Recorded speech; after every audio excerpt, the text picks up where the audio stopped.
Welcome, everyone, to another episode of the Scuttlebutt. I'm your host, Sean Hall, Director of Programming with the Veterans Breakfast Club. We're a nonprofit in Western PA whose mission is to create communities of listening around veterans and their stories to connect, educate, heal, and inspire. Today's guest is Russ Smith. He goes by RG. RG was a Navy vet during the Vietnam era, having served in Vietnam in 70-71. But later in life, he actually took part in DoD overseas shows, and these were from the years of 88 to 93. I had no idea what DoD overseas shows were. All I sort of knew is that there's the USO, and I thought the USO was the organization that provided entertainment for our troops overseas. Well, he used to tour as an opening act, as a comedian slash magician for the Nancy Wiles Band. They sort of did some small venues for troops, realized there weren't that many people showing up, so they asked, hey, send us to where people actually need us. And then they got sent into some pretty hairy places. He talks a lot about those shows, how he sort of developed his act, what it was like touring, and a bit about the craziness that they got into. RG ended his time with the DoD overseas shows after a tour in Mogadishu. That we don't really get into. That's not an area that he necessarily wanted to dive into. But what we were interested in talking about with this episode is that there aren't just USO shows, like these top tier shows, the Dallas Cowboy cheerleaders and celebrities. There was a whole second tier of shows that would be toured around to troops that were in combat areas, very kinetic areas that needed entertainment. They needed a release of tension, and that's what these shows brought. RG is very proud of his time touring with the Nancy Wiles Band, and still does a bit of magic on the side. I think you'll find this episode very fascinating and interesting, as I did. So please like, share, subscribe, and ring the bell on YouTube so you're the first to know whenever we release new episodes. Thank you for supporting the podcast, and I hope that you enjoy this show. So joining us today is RG Smith. RG, thank you so much for being a part of the podcast today. I had never heard of DoD overseas shows. I'm really excited to dive into all of that, but there's a significant amount of history prior to you performing in the DoD overseas shows. But I'd love for you to introduce yourself. Thank you again for joining the podcast. Well, thank you, sir. It's an honor to be on here. I've enjoyed all your other podcasts and whatever you call them, scuttlebutts, and it's great to see people get a chance to talk about their unique experiences. Mine is based upon sending to you, well, here's what I did. I was a public affairs officer for the Navy headquarters in Saigon in 1771, and I toured I was an escort officer, did a lot of things with press people, tours like this. And now somebody asked me to go on a tour with them, which was, to me, it was like payback. So yeah, I'd love to go along with these kind of things. Mm-hmm. So that's how all that started. And so you were you drafted or did you enlist? I was a Penn State graduate out of Navy ROTC, where mm-hmm. General Pagonis was a few years ahead of me. Yeah. And I got commissioned in December. I landed in Tonsanut Air Base in March. Oh, wow. So Navy, and you were PR. Can you lead me through sort of how you got involved in that with the Navy, and give us an overview of what your role was there in Vietnam, escorting, and what was that like? Well, my plan was like many people back in that late in the war, they probably didn't want to really rush into going there. It was winding down. Things had changed dramatically at home, but we had an obligation. You had to make a choice back then. Mm-hmm. So I figured I'd be in Navy ROTC, and I found out I'm colorblind, so I can't fly a plane, drive a ship, be a medical person. I can do very little. So they said, you'll be a public affairs officer. So I went off to Benjamin Harrison Fort out in Indiana to be trained, and off I went. And they said, okay, welcome aboard here, Ensign Smith. You're in charge of the photo lab. I said, I don't know anything about photography. They said, don't worry about it. Neither did the last 2 or 3 guys. So it's like, well, what do I do? I said, we'll tell you. So when I got over there, I figured, okay, I'm here. I'm going to see as much of it as I can, and then I can go home and tell everybody. Well, I did. I saw as much as I could, but when I got home, nobody wanted to listen. So, yeah. Okay. So here we are 50 years later, and this is an opportunity. And now everybody kind of wants to hear about it and understand more of that era. Yeah, there's a lot of curiosity, and there's so few Navy in country. I'm talking the Brownwater Navy. Yeah. There were so few of us there by comparison, and there's so few of us left. So if we can save some of the things I had, some of the things the other guys who might chip in had, then we can preserve some of that for the curious in the future. It's great that you bring up the Brown Water Navy, the mobile riverine force, the collaboration between the Navy and the Army. And I'll pitch this for our listeners that VBC, the Veterans Breakfast Club, has done some happy hours, live happy hours about the mobile riverine force. We continue and plan to do more, but that's not the focus of this particular podcast, this particular Scuttlebutt. We want to touch on that here with RG, but I think the focus for our podcast is the DoD overseas show. So having done public affairs officer and you done that in Vietnam, were you still with the Navy or had you gotten out by the time you started these touring shows in '88? I was 2 months in country when a guy I went through SEER training with came down to a pier. I was going out on an overnight boat ride on a PBR with the crew. And he said, "Hey, Smith, you're out of the Navy." He had a huge list of names and this big message. Immediately, all of these officers, career and guys like me, immediately discharged. And I said, "Well, are we going home?" He said, "My name's on here too, but there's an asterisk behind our names. Anybody in country in Vietnam had to complete their entire tour, and then boom, you're out." So I was in a total about 15 months, and 12 of that was in South Vietnam. That's something that I've only ever touched on in the Scuttlebutt podcast, is that after Vietnam, they were just discharging people. And that's right, because they didn't have any need for them because, you know, the war was over. So they were just pushing people out. Did you feel like, well, that's it? Like, kind of like, it's sort of anticlimactic? Oh no, there was a lot of climaxing going on my year. I got my ticket punched, and we can talk about that some other time, because I went up the Mekong with the Cambodian incursion in May of '70, which is a whole story unto itself, and which we'll get into with our happy hour, hopefully at a future date. Yeah, not a happy story, but nonetheless, no, I was fine. My obligation was met. I wanted to go back and restore my life and get on with whatever happened. I could have. And after you got out, is this when you started to, get into a band, get into entertaining? Like, how did that begin? Well, I'd always tinkered around with magic tricks. I was a magician as a kid, made some money with magic shows, and put it, spending on what kids spend money on, which is more magic tricks. Right. Then through life, I developed more and more of an interest. And then I wound up living back in Chambersburg, Pennsylvania, emceeing a country music show on Saturday night.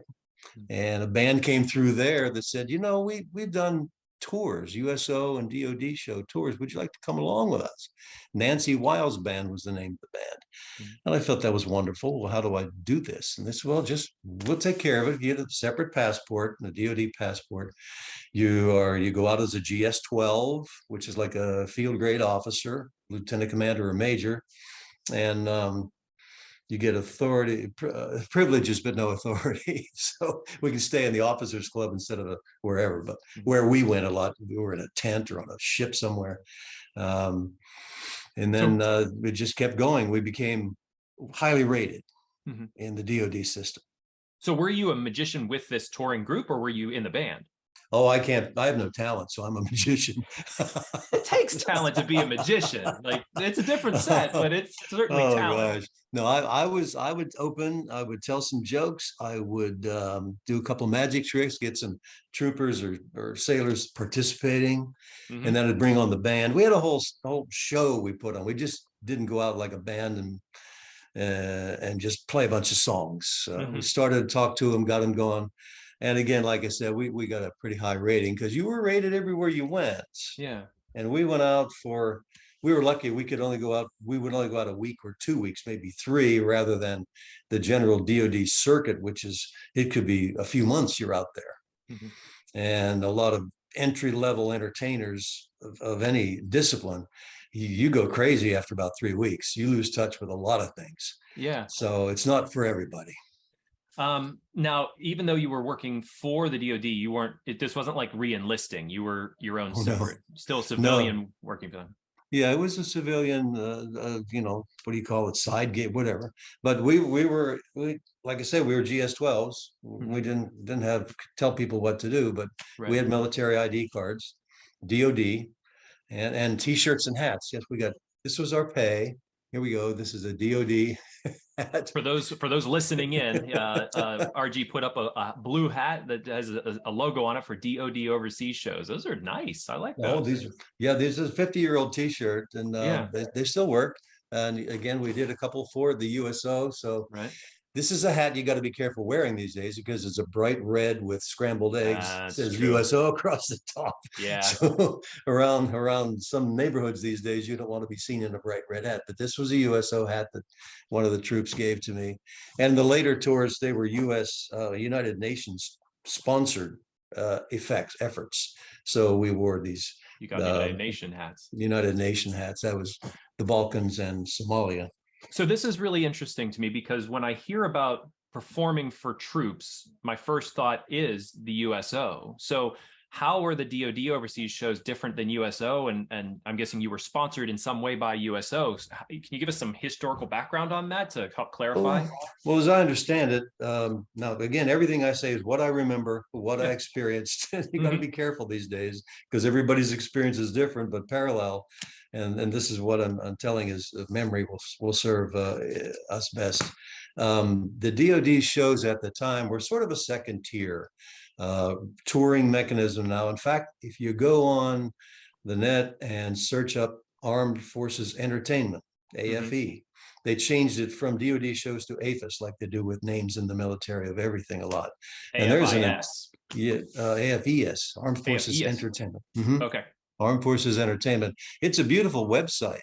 But back then in the Stone Age, there was a bunch of combined military officers working in an office in Alexandria, putting on these circuits that you'll see on that site where there's like, they've changed a bit, but they have in various parts of the world. You'd go out and do that entire circuit from the Caribbean to Europe to parts of Asia to Oceania.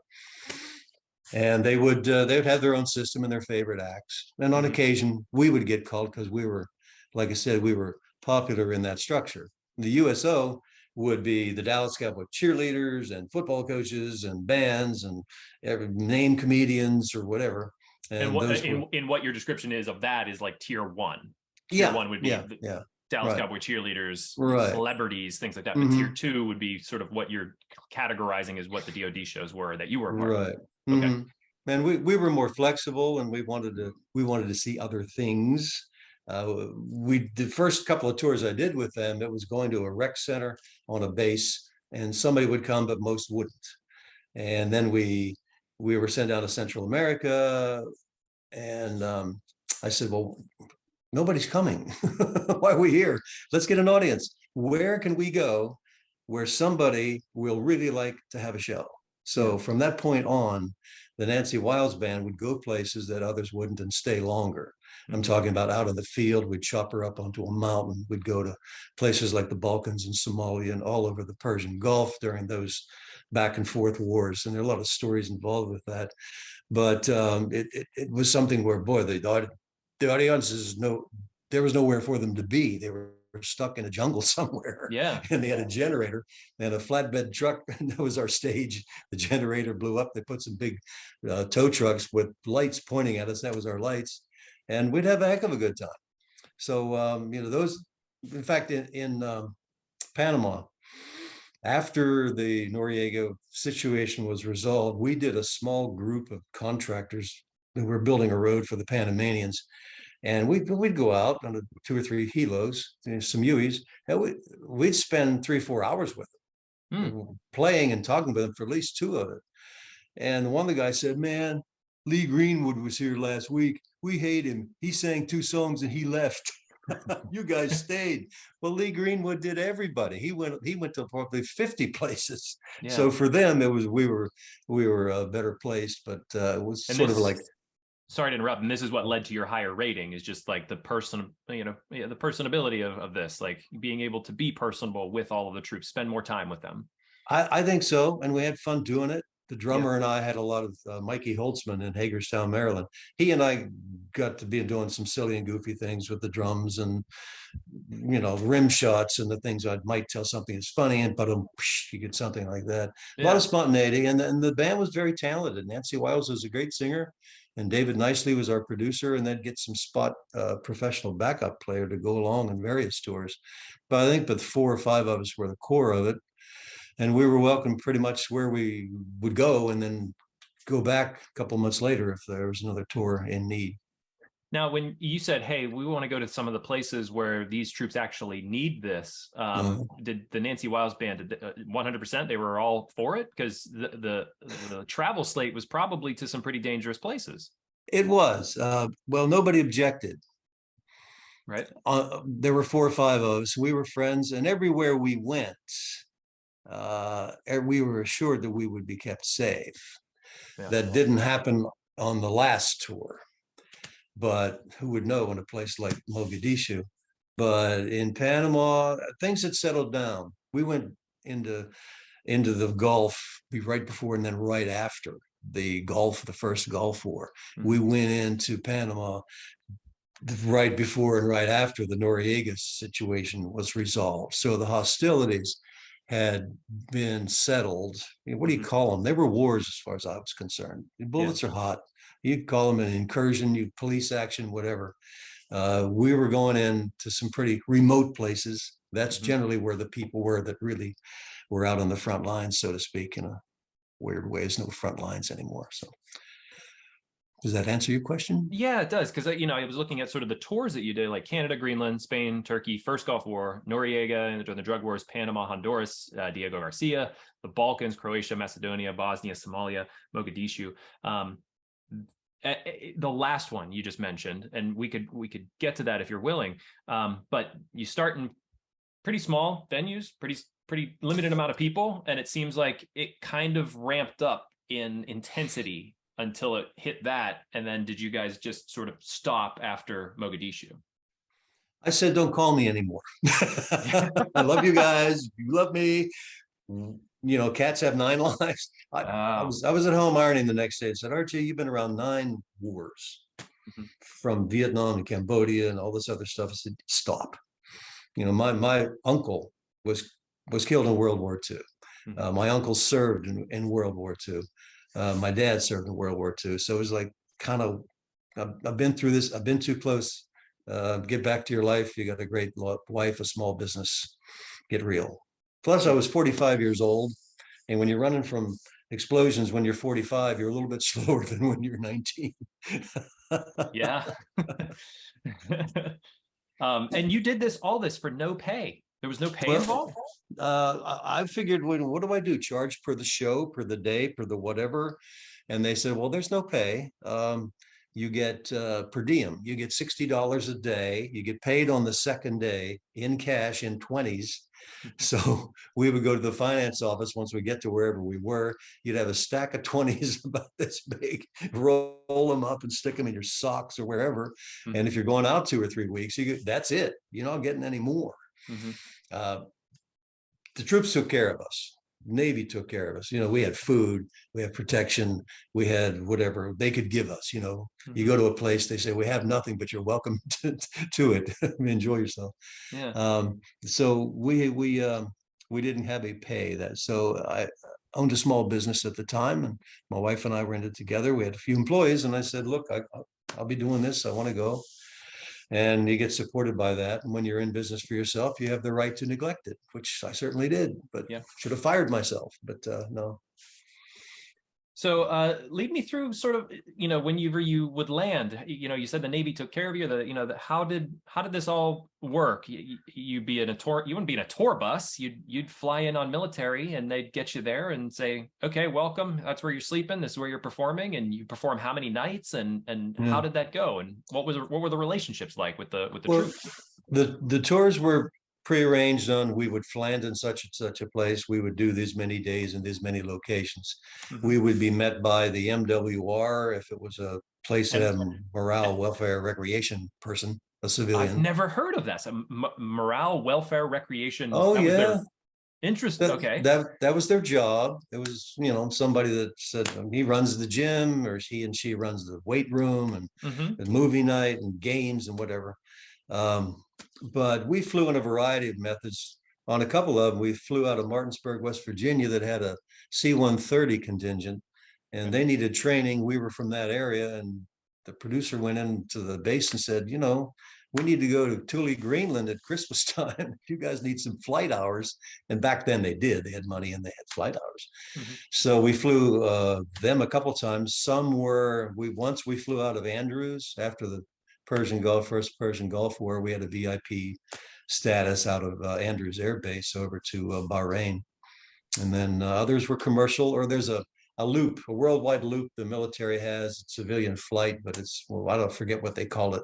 Mm-hmm. It was the embassy flight. It stopped all the way around the world and all the major bases. Yeah. But when we landed, it was a variety of, guy comes on the bus and he says, okay, give you a little information on the country. When you fly into Honduras, life here is subsistence farming. Don't expect a lot. Be nice to these people. The indigenous personnel happen to be the people who own the place, so we can't go in and act like Americans right away. So we'd get a thing of what to do, what not to do. And we're going into the Islamic world. You got to not do this. You got to not do certain things, or cross your legs and have your shoe towards somebody that would offend them by the sole of the shoe. Yeah. Little handy hints. And then we would be off, and they'd take care of us, get us paid. Mm-hmm. So it was depending on what they had and the conditions at the time. Yeah. And again, the first few were pretty sound and orderly. But when we got into the Balkans and down into Mogadishu, it was just, okay, here's a flak jacket. Get used to it. Put this on your head. Keep it on. And you just did what you did. And our job was have fun with the people. Those really sacrificing. Mm-hmm. And we did. And they were all 19, 20, 21-year-old guys, right? Like, these are young guys overall. It was the whole command structure. Okay. The O's would come around. A general would meet us in a place here or there. A high-ranking captain in the Navy would welcome us because, hey, we're on there. And plus, they want to make sure we're going to be nice people. Yeah. Because they're on the hook for what happens to us and how we act. Uh-huh. We'd have some E's assigned to us, E4 and E5 maybe. And this is cool because it's a lot more exciting or fun than what they're normally doing, which is their regular military job. So they love being around us. We got into Honduras and Panama, and there were places we went, or one of our guys said, well, I was there last night, or I said, how did you get there? He said, well, we have ways of getting there. We're watching you. I said, you like the show? He said, no, we're watching you. I said, oh my God, you're looking for us, because we didn't go through customs all the time. Yeah. So they're watching us, but they're making sure we're not taking a hand off and bringing it back home. Right. Now, in your downtime, if you were there for a couple of days, a week, what were you doing besides the shows? We'd see what there was. There would be on occasion somebody would take us on a tour of the Panama Canal, or places in Eastern Europe that had way back when, like Macedonia. Mm-hmm. They gave us some tours, interact with the locals, go shopping.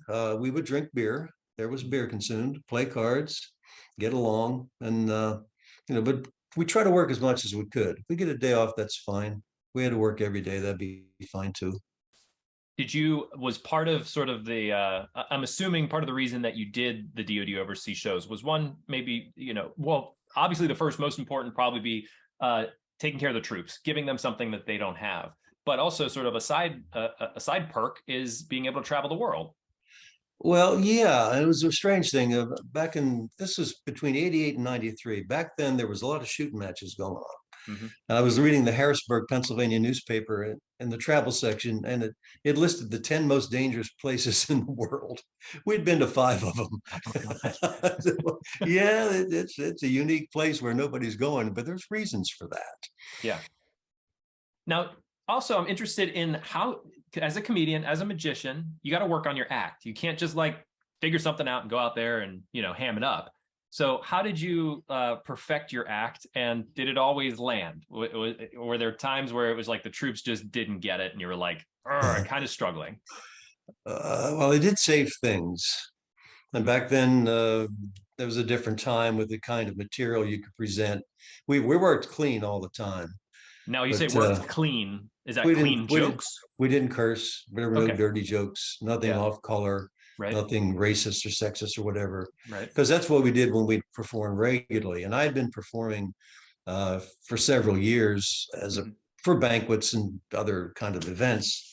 So it was just this same effects, the same words. You just have to bring it to life, and it's like you're saying it for the first time. Yeah. And a lot of audience participation. When you're younger, you're quicker at your brain, and your mouth comes out with funny things. And get somebody up from wherever they are, and they're helping you with a trick or an effect or something. Some funny things can happen spontaneously. Can you lead us through one of your I don't want to say tricks. That's the wrong word. One of your acts, like a particular part of one that you really enjoyed doing. Well, we did a game show. Oh, okay. It wouldn't be an opener because it takes a while to set up. There's Mhm. always a stupid person that everybody perceives as a dumb person in a group. Yeah. So, especially in the military, and sometimes they really turned out to be stupid people. No, but I had a game show that I didn't invent, but I had done professionally for years, where we get three people against one person. Three people smart, one person, the one with no common sense. I have Mhm. an MC reading the questions. I have somebody in a pink boa, the Vanna White with the prize if they win it. So, an Army sergeant looks real good when he's wearing a pink boa. So a lot of fun going on. And they pick numbers out of a bag, and corresponding with the questions the MC would read. So the people, the smart guys, they'd get questions like, name the four major rivers traversing Mongolia. Well, there's nobody going to get that. Yeah. And the other one would get, uh, who's buried in Grant's tomb? Those. We Mhm. go back and forth. And toward the end, it was pretty crazy because there's a lot of carrying on and people being enjoying, just want to release some laughter. These guys Yeah. don't laugh when you're sleeping in Honduras on a mountaintop. There's nothing funny. So we would show up and do things like that. And the drummer was always good with his noises in the background, Right. percussion. Yeah. Pretty much, they only have like gallows humor and you know, Yeah, yeah. And regular soldiers humor. So you get this like this show that comes in that probably breaks all the tension. they're not there to be doing jokes and funny things. Mm-mm. No. Right. So, if you don't mind, can you talk a bit about what happened in Mogadishu that led you to say, "Don't call me again"? Like, what was it? What was it about that area that and the events that happened that sort of said, I'm done? That's a topic that has changed my life. Hmm. That 2 weeks or 2.5, 3 weeks, we flew into Zagreb and went to the Balkans, and then one night in Berlin and down to Mogadishu. If you're interested, it would be another time, because it would be probably, there were so many incredible things that happened and so many dangerous things. And to this day, that's when the world changed. When the Balkans happened, and Caucasians are killing Caucasians because of angry over religion back in the days of the Ottoman Empire, Hmm. that had simmered for hundreds of years, and neighbors were killing the children of neighbors. These kind of things. And plus, it was a UN event where you had 40 countries represented. So we're entertaining a unique brand of human beings. Anyhow, time, maybe another time. Not a problem. But may I ask about that? How do you bring, and this is for I guess all of the shows, how do you bring levity to a situation that can be that serious? Um, you just do what you do. Uh-huh. We did some refugees in Zagreb. These were hundreds and hundreds of Muslim refugees, Hmm.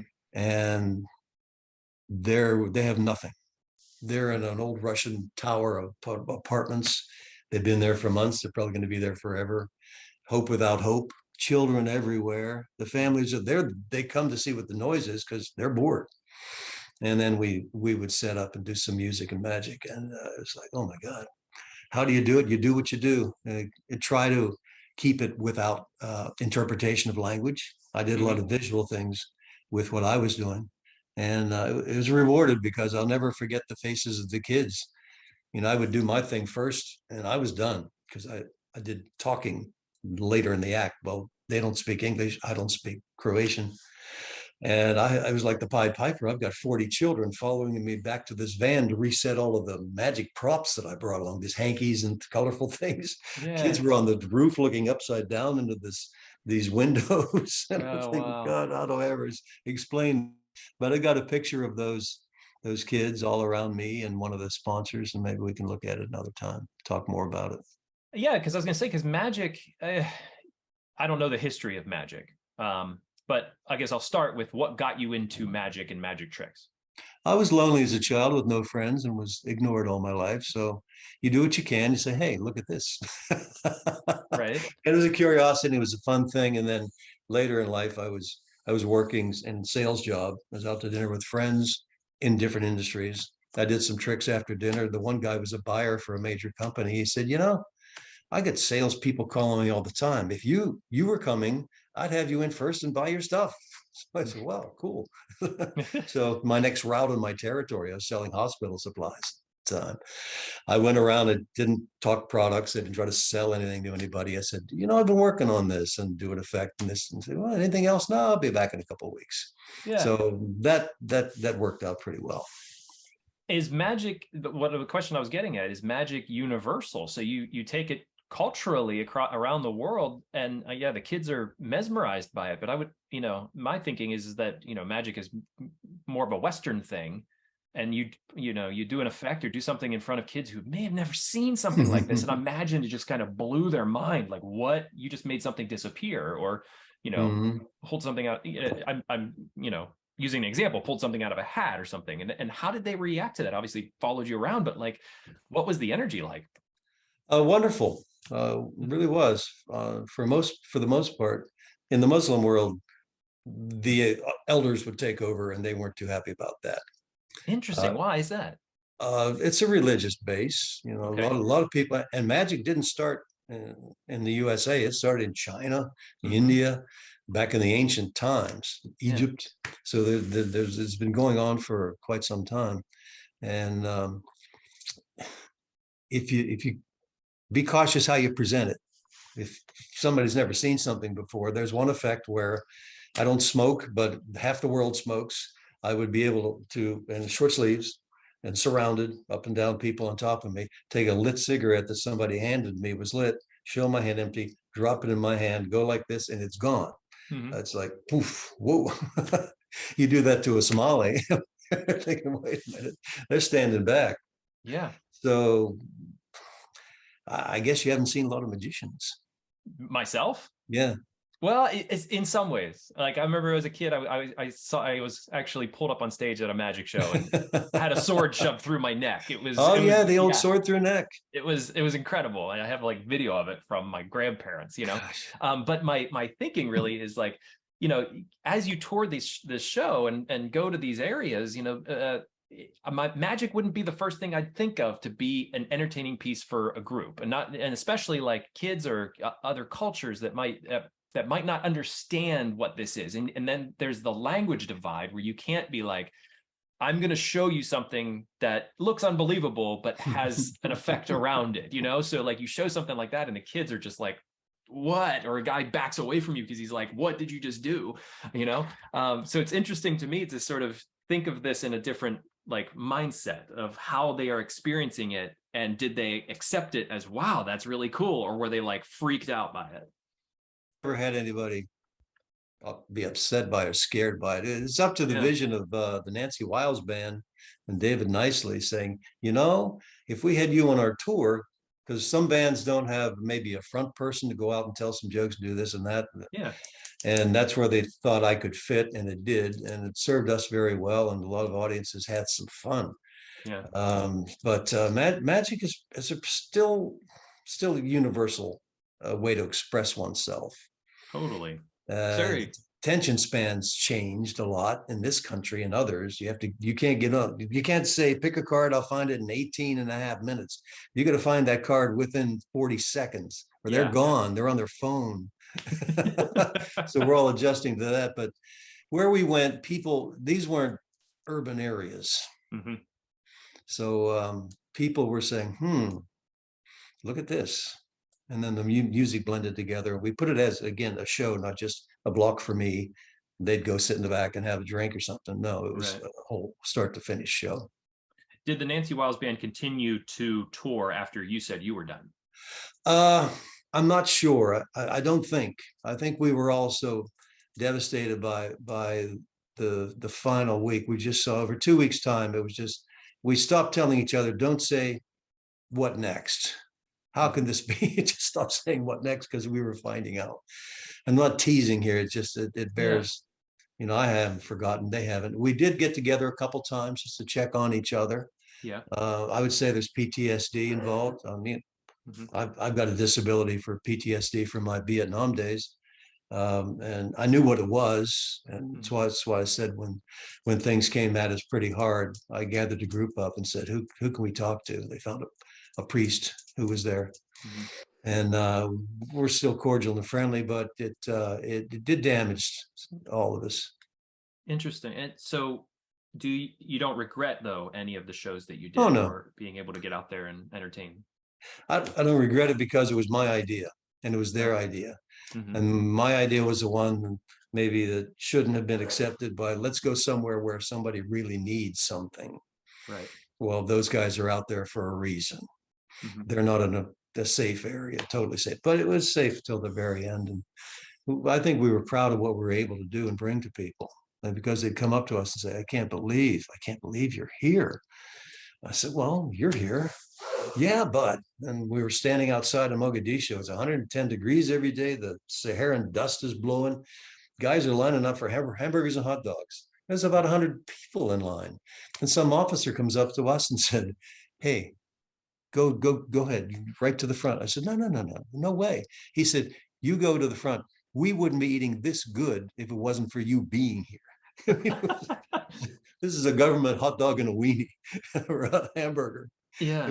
But to them, that was as good as they could get. And I realized we maybe got one hot meal a day.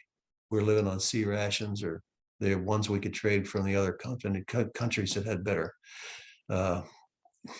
survival food than we did. The Germans had great MREs. They did. Didn't expect that. I also didn't expect, in our sort of leading up to this discussion, this recording for the podcast, is that this seems like it was very much a double-edged sword, these tours. Like, there's this incredible amount of gratitude being shown to you guys, and being able to offer this to the soldiers that are in the field that don't have this entertainment element to lighten the load on them. But there was also a toll. There was also a price for that. Well, yeah, but I think we've all come to grips with it from the band, as far as I know. And it's nice when you're an entertainer, if people are just talking to themselves or doing other things when you're doing what you do, that hurts. So they were kind and they were receptive. And I must say again, there are scads of entertainers of still doing these AFES or those DoD shows that they should get all the credit too. So they're still doing, I've read an article recently that a lot of USO, like the physical places for USO, are kind of shutting down around the country. So there's a bit of a shift. USOs, of course, is a nonprofit, or part of a nonprofit organization, so it's suffering from the same type of financial difficulties, I guess, as everybody else is in this sort of climate. But there are still shows that are touring. Is that right? Like, even though US is not currently necessarily engaged somewhere, there are still these DoD shows that go around. Oh yeah, there are 6 circuits that are still working, and they don't always have to be associated with combat. So you still have people stuck somewhere or serving somewhere who really benefit from some live entertainment.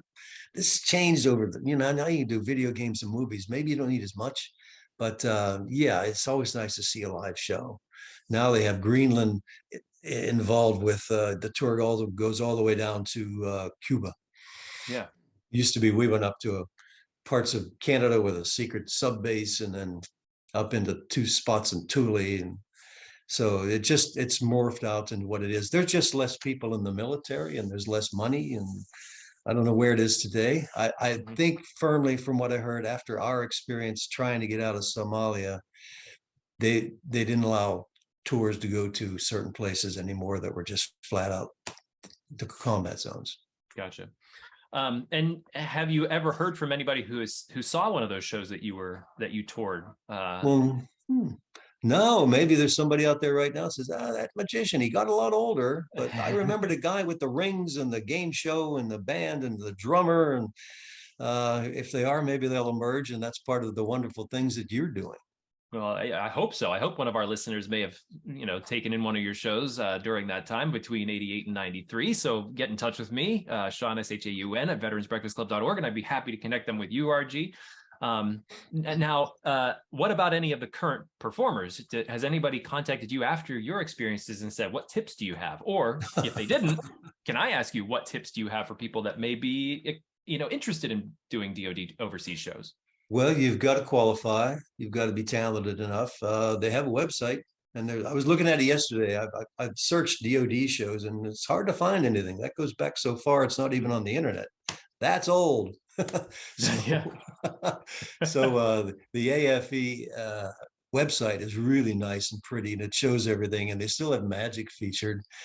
And if you're interested, get on there, send them a video. You don't have to go audition live anymore. You better have something. You better have some form of support for yourself, because you may not be making money, although maybe they do pay now.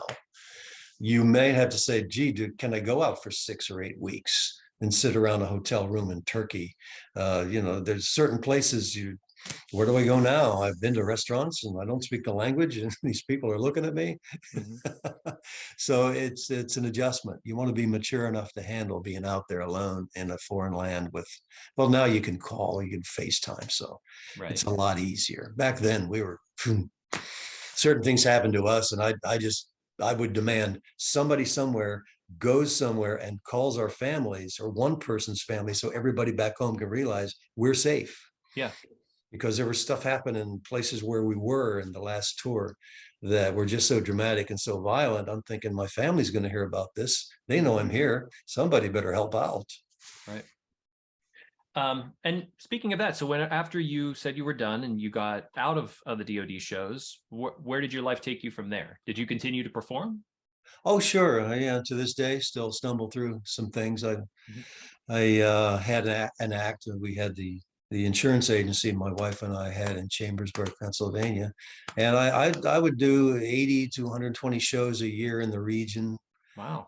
After that, back then, every company had a banquet every Christmas, or their company picnic, and there were magicians and singers and jugglers and ventriloquists everywhere. So it was common to have a lot of work if you pursued it, and most of it between Thanksgiving and New Year's Eve. Well, my audience knows that I have a background in performing, so I know, RG, that when you get bit by the performer bug, it stays with you. You have that itch, and I thank the podcast for giving me that platform where I sort of can scratch that itch of being on, as you know. Well, show me a magic trick. Don't you know any magic to show me? Oh, I wish I could just show you this stress ball that I have now. That's standard issued equipment for everybody. I disappear stress into this ball. It's incredible. Well, I think everybody's doing that trick. You got to come up with something new. I'm an old hat at that. Well, RG, I want to thank you for this very informative time with you, being on the podcast and just sort of giving my audience and myself sort of this history lesson of what these shows were, why you were a part of them, how they've changed, what they were about. I'm sure they were incredibly, like you said, they changed your life. They did, and I'm grateful we were able to do it and come back whole and affect the people we did in a very positive way, take care of our people. And I saw countless refugees in the last tour. I mean, to affect someone's life, that's like in Vietnam. There were countless refugees in Saigon on the street, living on a straw mat with one pot. And you think, how could I possibly help these people? So in some way, I've come to grips with what we can do with what we have. And that's the best we can offer up. That's a great message and a wonderful one to end on.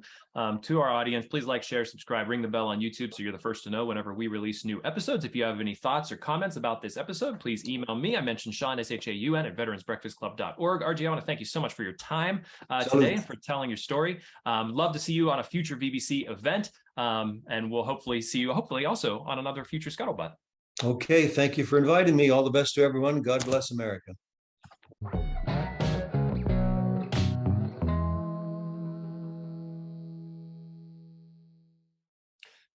Thank you for watching this episode of The Scuttlebutt. I'd like to take a moment to thank both of our sponsors, the first being D&D Metal Recycling and Auto Salvage. They began as a small hauling and used auto parts operation in the Pittsburgh area in the late 1970s, but they've grown into a full-service metal recycling company with 2 locations, Lawrenceville and Tarentum. D&D accepts all types of metal, both ferrous and non-ferrous, that may be generated by industrial manufacturing, construction, and demolition, small commercial entities, as well as individual customers. They have a wide variety of material handling equipment and are capable of managing any type of job in a timely and efficient manner. You can contact them for quotes and availability at D&D. That's D&D Autosalvage.com. Thank you so much to D&D. They've been a sponsor for quite some time, and we really appreciate their support. The second being tobacco-free Adagio Health. They are dedicated to reducing and preventing tobacco use and to getting the word out about the hazards of smoking and secondhand smoke. They're all about health. So they want people to quit, and they have classes and nicotine replacement therapy and a popular quit line, which is the easiest number to remember ever, 1-800-QUIT-NOW. They also educate people, children especially, about tobacco use from cigarettes, cigars, pipes, chew, snuff, and other nicotine products like vaping. Finally, tobacco-free Adagio Health advocates for public and private policies that ensure healthy places to live, work, and play. You can learn all of what tobacco-free Adagio Health offers at tobaccofree.adagiohealth.org, or you can watch our recent episode with tobacco-free Adagio Health on the Scuttlebutt, where they talk about a lot of the programs that they offer for those who are looking to quit. Thank you to both of our sponsors for their continued support of the Scuttlebutt podcast. We really appreciate it. Thanks.